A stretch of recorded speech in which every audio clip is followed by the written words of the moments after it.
Environmentalism. It can be a bit of a hard topic to broach, especially in educational settings. In a Western society, like the United States, it can seem at times unobvious how to engage both ourselves and others with a message of environmentalism without overstepping into an awkward territory. When you live in a society that has traditionally rewarded people for taking steps away from environmentally friendly initiatives, it becomes more difficult to find a way to counteract the building feelings of negligence that can occur. One way to begin a dialogue about environmentalism is to use a familiar format, something that both captures people's attention and allows for you to build on powerful visual and auditory cues. One format for this discussion is the medium of animation. Animation is often a very powerful vehicle for delivering a message to a mass audience. It can be presented with all of the gravity of a story told through live action filming or stage production, but can employ visual schemes that cannot possibly exist in reality. Animation can plumb the dark depths of the ocean far beyond where humans can really explore, float off amongst the clouds, and even take us to places where the mystical becomes real. Despite being able to tell stories without being bound to the real, this does not mean that you are incapable of telling stories that are based in reality. Animation presents a way to look into worlds both like and unlike our own and learn lessons that can apply to our real lives.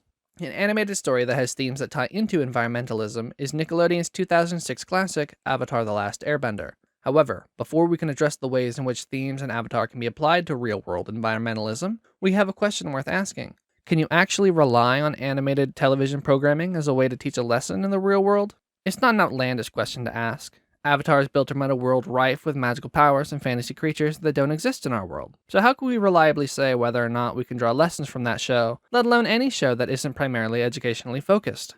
In order to answer that question, we have to take it in smaller parts first. First up, can you use cartoons as part of the educational process? It's no secret that media has been created to help foster the education process, nor that there has been invested interest in researching the positive and negative benefits of television programming in the educational environment. In an analysis published under Presidia, Social and Behavioral Sciences by Deniz Ozer and Iqbal Bozkır Avcı, Ozer and Avcı examined two popular cartoons from different geographies, in this case a Turkish program Pepe and the Canadian program Caillou, and examined the lessons that they could expect youths to learn over the course of the show.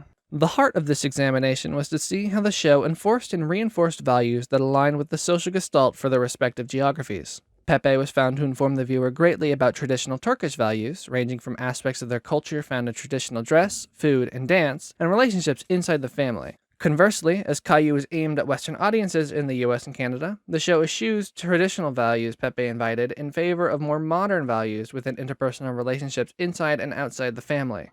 Caillou and Pepe presented a dearth of edutainment materials that are aired with the intent to inform children on a variety of topics, ranging from valuing time with others as well as understanding the natural world and our relationship with it.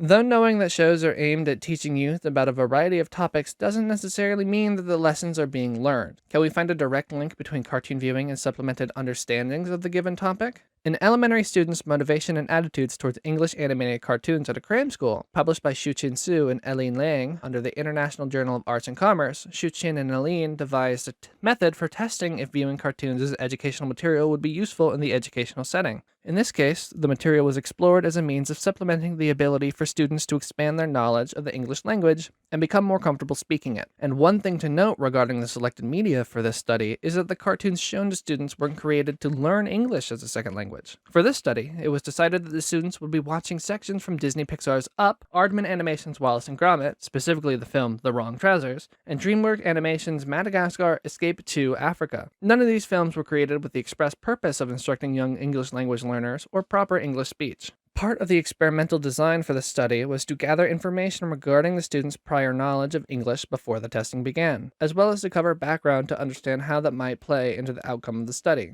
The testing took place over a span of 3 months with 2 groups. The control group that would receive a standard 4-hour per week English grammatical lesson, and the experimental group that would receive 3-hour per week English grammatical sessions alongside 1 hour weekly of viewing animated cartoons in English. The students were given worksheets that would relate to key elements of the cartoon that they were watching, offering key words, key phrases, and patterns that they would have to pay attention to. The results of that study indicated that there was some benefit to using animated films to supplement the traditional grammatical lessons for English second language learning. One of the greatest differences between the control and experimental groups was in regard to student learning motivation.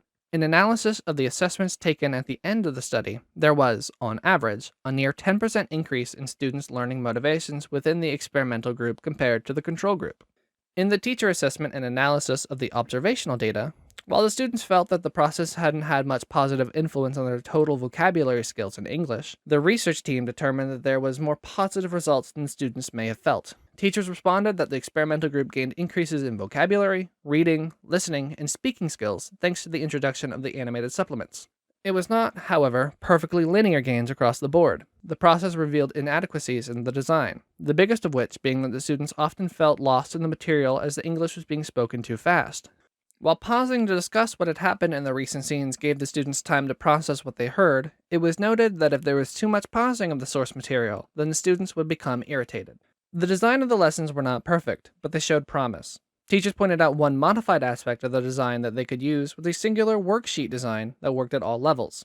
The experimental design used multiple worksheets designed to work with the many different educational levels within the school, but teachers felt as though that increased variations made the lessons too difficult to adequately teach with the short turnarounds they had for classes.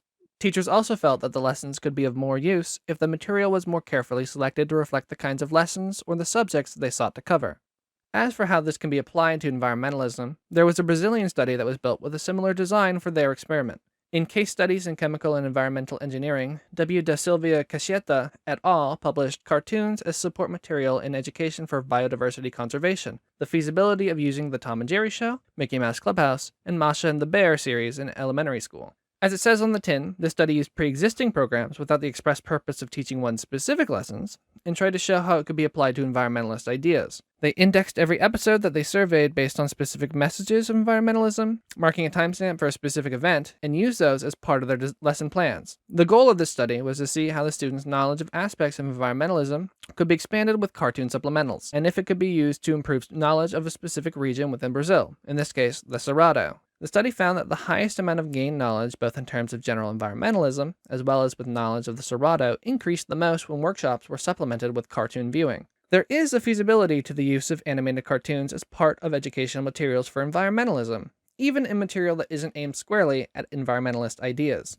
The studies mentioned either had to pick apart and find examples of what they were looking for amongst material designed to teach various lessons in the life of a child, and saw that the best way to implement any of the material was to do it in conjunction with more direct lessons. As far as how Avatar: The Last Airbender can be applied to lessons in environmentalism, we have to examine what kinds of lessons can be found amongst the show's themes. One of these next sections in this playlist explores the kinds of themes that can be found within Avatar: The Last Airbender as it relates to environmentalism.